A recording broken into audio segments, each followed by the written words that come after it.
So good morning guys. तो चलिए start करते हैं आज की रिवीजन क्लास। बताइए भारत के मुख्य आर्थिक सलाहकार इनका नाम क्या है? वी अनंत नागेश्वरन, ये नए बने हैं। अभी वैसे आपसे पूछा जाए मुख्य वैज्ञानिक सलाहकार कौन है तो विजय राघवन है। राष्ट्रीय सुरक्षा सलाहकार कौन है? अजित डोवाल है। और अभी हमारे डेप्यूटी नेशनल सिक्योरिटी एडवाइजर कौन बने? विक्रम मिश्री। जबकि हमारे नेशनल सिक्योरिटी एडवाइजर आपके अजित डोभाल हो गए। साहित्य अकादमी पुरस्कार कितनी भाषाओं में दिए जाते हैं? तो 24 भाषाओं में दिए जाते हैं, ये ध्यान से सुनना। 22 तो आपके संविधान के 8वीं अनुसूची वाली हो गई, एक अंग्रेजी है और एक राजस्थानी है। अभी हिंदी में किसे मिला था साहित्य अकादमी पुरस्कार? तो दया प्रकाश सिन्हा को मिला था सम्राट अशोक नाटक के लिए।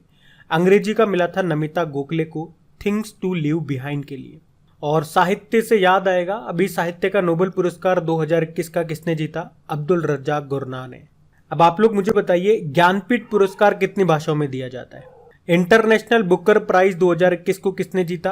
अब ध्यान से सुनना, 2021 का आपसे पूछ रहे हैं तो आंसर होगा डेविड डायोप। ये फ्रांस के लेखक थे और इनका नॉवल था at night all blood is black. और बुकर पुरस्कार 2021 का किसने जीता? तो आंसर होगा डेमन गलगुट ने। ये साउथ अफ्रीका के लेखक थे और इनका नॉवल था द प्रॉमिस। अब आप मुझे बताओ अभी 2022 का जो इंटरनेशनल बुकर पुरस्कार है ये किसने जीता है? उन दोनों महिलाओं के नाम आपको बताने और उनकी बुक का नाम भी आपको बताना है।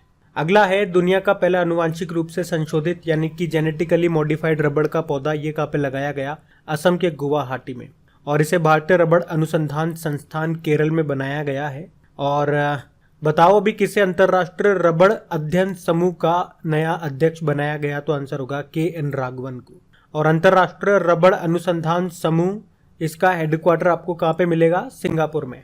बताओ ऑस्ट्रेलियन ओपन 2022 जो हुआ था उसमें मेन सिंगल टाइटल किसने जीता? राफेल नडाल ने। ये स्पेन की टेनिस प्लेयर है। और उसमें वुमेन सिंगल टाइटल जीता था एश्ले बार्टी ने, वो ऑस्ट्रेलिया की टेनिस प्लेयर है। अभी फ्रेंच ओपन की अगर आपसे पूछा जाएगा, जो कि इस साल का दूसरा ग्रैंड स्लैम था, उसमें मेन सिंगल टाइटल किसने जीता था और वुमेन सिंगल टाइटल किसने जीता था, ये आपको बताना है। अगला है नदियों में नाइट नेविगेशन मोबाइल एप्लीकेशन को लॉन्च करने वाला देश का पहला राज्य कौन सा बना? तो आंसर होगा असम। इसका उद्देश्य क्या था? ब्रह्मपुत्र नदी पर जल परिवहन को रात में भी बेहतर करने के उद्देश्य से इसे लॉन्च किया गया। अच्छा मुझे बताओ सार्वजनिक परिवहन के लिए रोपवे सेवा को शुरू करने वाला पहला शहर कौन सा बना? तो आंसर होगा वाराणसी। फिर बताइए जल जीवन मिशन के तहत 100वां हर घर जल वाला जिला कौन सा बना? तो ये चंबा जिला है हिमाचल प्रदेश का। अगला है बीजिंग शीतकालीन ओलंपिक विंटर ओलंपिक 2022 जो हुए, कौन सा देश टॉप पे रहा पदक तालिका में? तो नॉर्वे टॉप पे रहा। इसने 37 टोटल मेडल जीते जिसमें से 16 गोल्ड हैं। भारत ने एक भी मेडल नहीं जीता। वैसे ही भारत की तरफ से एकमात्र खिलाड़ी गए थे आरिफ खान। ये जम्मू कश्मीर के स्कीयर हैं, मतलब इनका खेल है स्कीइंग। अगला है सरकार फसल बीमा पॉलिसियों को वितरित करने के लिए कौन सा अभियान चलाएगी? तो आंसर होगा मेरी पॉलिसी मेरे हाथ। उद्देश्य क्या है? फसल बीमा योजना का लाभ किसानों को उनके घर पर उपलब्ध कराना इसका उद्देश्य है। आपको याद है प्रधानमंत्री फसल बीमा योजना ये कब शुरू हुई थी? 18 फरवरी 2016 को। कहां से? मध्य प्रदेश के सीहोर से मोदी जी ने इसको शुरू की थी। ओमान सागर और फारस की खाड़ी को जोड़ने वाली जल संधि कौन सी है? हार्मुज जल संधि। अच्छा मुझे बताओ लाल सागर और भूमध्य सागर को जोड़ने वाली नहर कौन सी है? स्वेज नहर है। और अगर आपसे पूछे ना कि अटलांटिक सागर को भूमध्य सागर से जोड़ने वाली जल संधि कौन सी है, तो जिब्राल्टर जल संधि। इसे भूमध्य सागर की कुंजी भी कहते हैं, ये भी ध्यान रखना। बढ़ते हैं आगे। और अगर सेशन अच्छा लगे तो प्लीज इसे लाइक जरूर कर देना और दोस्तों के साथ में एक बार शेयर जरूर करना। तो चलिए अभी कल के करंट अफेयर्स को रिवाइज करेंगे। बताओ अक्टूबर 2022 में फाइनेंशियल एक्शन टास्क फोर्स की ब्लैक लिस्ट में किसे शामिल किया गया? तो आंसर होगा म्यांमार को। इसकी ब्लैक लिस्ट में शामिल होने वाला ये तीसरा देश है। इससे पहले 2 देश कौन से हैं? एक तो नॉर्थ कोरिया और एक ईरान। और चलो बताओ अभी पाकिस्तान को इसकी कौन से लिस्ट से बाहर कर दिया गया? या आप लोग बताओ, ग्रे लिस्ट से या ब्लैक लिस्ट से? बाकी फाइनेंशियल एक्शन टास्क फोर्स का हेडक्वार्टर भी याद रखना पेरिस फ्रांस में है। और प्रेसिडेंट अभी नए बने थे टी राजा कुमार।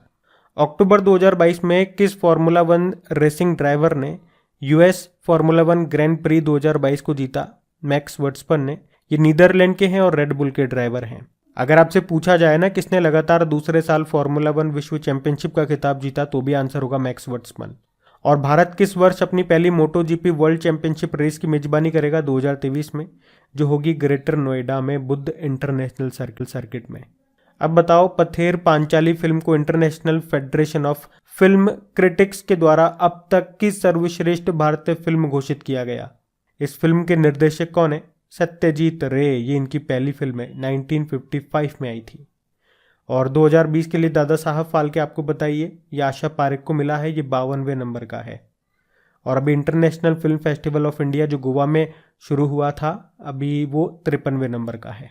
फिर बताओ, अंडर 23 विश्व कुश्ती चैंपियनशिप में स्वर्ण पदक जीतने वाले पहले भारतीय पहलवान कौन बने? अमन सहरावत, 57 किलोग्राम कैटेगरी में।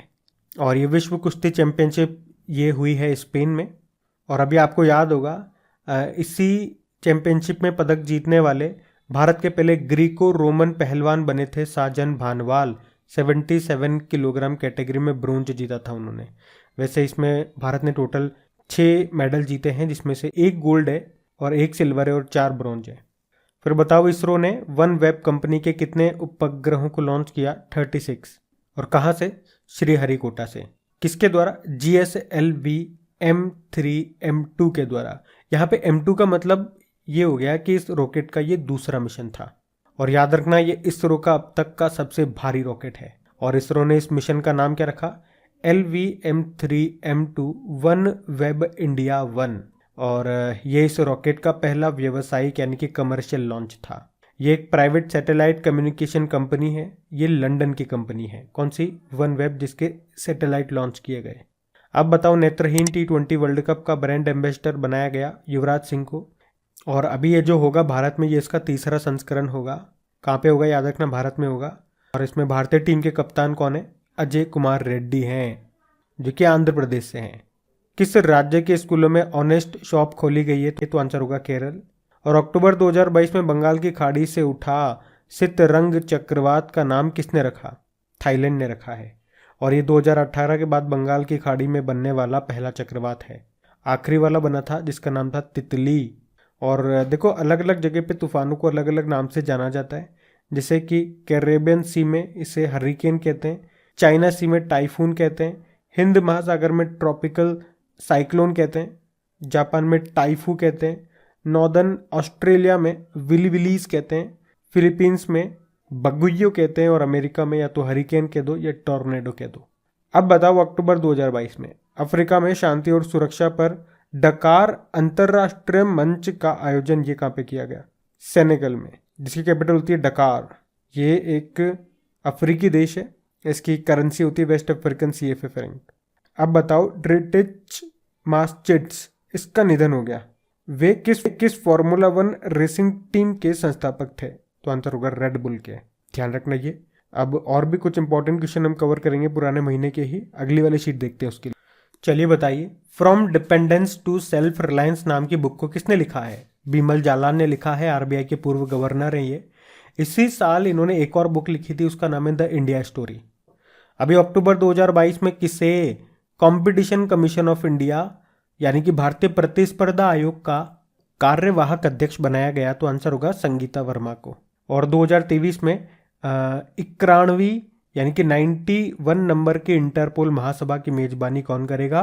तो इसका आंसर भारत मत करना, इसका आंसर ऑस्ट्रिया होगा। ऑस्ट्रिया की कैपिटल वियना में होगी ये, क्योंकि अभी 90वीं बैठक हुई थी भारत में। तो और याद है आपको, ओपेक का हेडक्वार्टर ये आपको ऑस्ट्रिया में मिलेगा। और ये जो वियना है, इसकी कैपिटल किस नदी के किनारे स्थित है? डेन्यूब नदी के किनारे।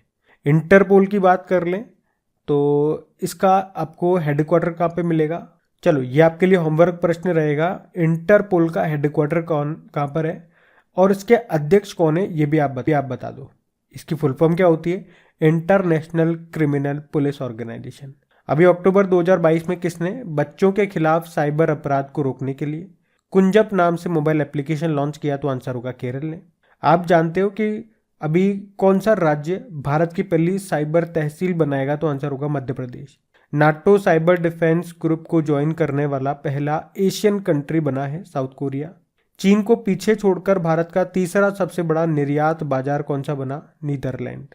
मतलब भारत तीसरे नंबर पे सबसे ज़्यादा एक्सपोर्ट करता है। पहले नंबर पे तो अमेरिका है, दूसरे पे यूनाइटेड अरब अमीरात और तीसरे नंबर पे, मतलब भारत को तीसरे नंबर पे सबसे ज़्यादा एक्सपोर्ट करता है नीदरलैंड।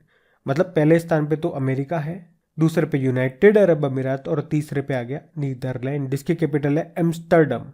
2022 में लॉस एंजलिस में आयोजित 50वें एनिवर्सरी सैटर्न अवार्ड्स में किस फिल्म ने सर्वश्रेष्ठ अंतरराष्ट्रीय फिल्म पुरस्कार जीता? तो आंसर होगा RRR, जिसके निर्देशक हैं SS राजामौली। अक्टूबर 2022 में दिल्ली के उपराज्यपाल ने एक मुश्त संपत्ति पर किस नाम से माफी योजना शुरू की?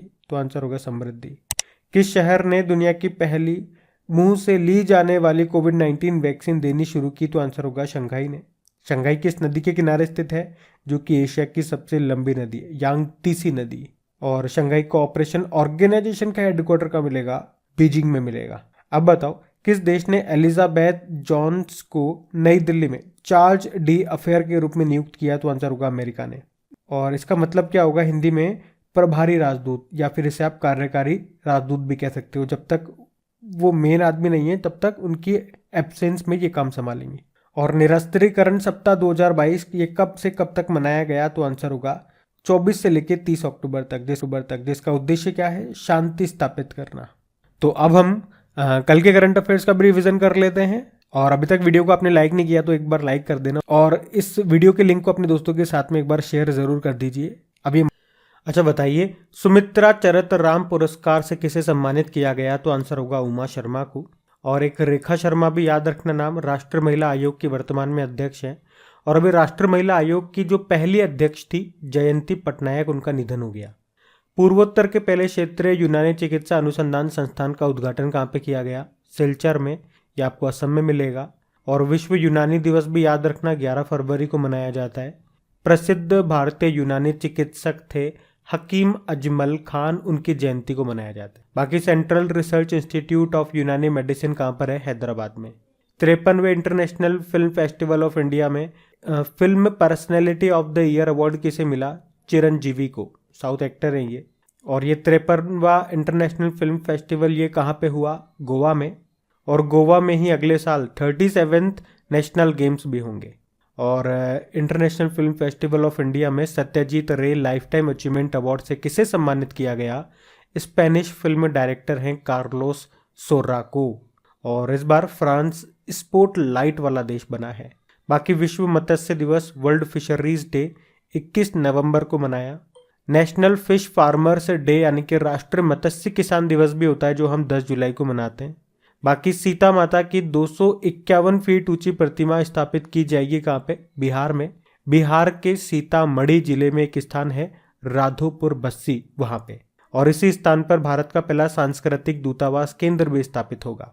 और बिहार के ही बोध गया में बन रही है सबसे लंबी लेटी हुई मुद्रा में भगवान बुद्ध की स्टैच्यू, जो लगभग 16 फीट लंबी होगी, जिसके मूर्तिकार है मिंटू पॉल, वो भी याद रखना। अच्छा, भारत और किस देश के बीच में नसीम अल बहर 2022 नौसैनिक अभ्यास इसका आयोजन हुआ? तो आंसर होगा ओमान। भारत और ओमान के बीच में हुआ। कहाँ पे? ओमान में ही। ओमान की कैपिटल मस्कट होती है। अब बताओ, 2022-23 सत्र के लिए global partnership on artificial intelligence की अध्यक्षता ये कौन सा देश करेगा? भारत करेगा। अभी तक कौन कर रहा था? या यूं कहूं कि भारत ने अब अध्यक्षता किस से ली है? तो फ्रांस से। वैसे 2023 में भारत के पास G20 की अध्यक्षता भी होगी और शंघाई कोऑपरेशन ऑर्गेनाइजेशन की, ये भी ध्यान रखना। वैसे अभी 2022 में G20 की अध्यक्षता इंडोनेशिया के पास है और SCO की अध्यक्षता उज्बेकिस्तान के पास। नवंबर 2022 में किसने छठी बार ATP फाइनल्स टेनिस टूर्नामेंट का खिताब जीता? तो आंसर होगा नोवाक जोकोविच, सर्बिया के टेनिस प्लेयर हैं ये। आपको याद है अभी ATP रैंकिंग में नंबर 1 पर पहुंचने वाले सबसे कम उम्र के खिलाड़ी कौन बने? कार्लोस अल्काराज, ये स्पेन के प्लेयर हैं, याद रखना। अभी नवंबर 2022 में 25वां राष्ट्रीय ई गवर्नेंस सम्मेलन कहाँ पे हुआ? जम्मू में हुआ। और याद रखना, दूसरी वंदे भारत ट्रेन ये नई दिल्ली और कटरा के बीच में चल रही है। और पहली कहाँ चल रही है ये आप लोग बताओ। और साउथ इंडिया की पहली वंदे भारत कहाँ चल रही है ये भी बताओ। वैसे गुड गवर्नेंस डे, सुशासन दिवस, ये अटल जी की जयंती को, अटल जी के बर्थडे को मनाते हैं हम कब? 25 दिसंबर। अभी नेटवर्क रेडीनेस इंडेक्स 2022 में भारत कौन से स्थान पे रहा? 61वें स्थान पे रहा। टॉप पे अमेरिका है, सेकंड पे सिंगापुर है।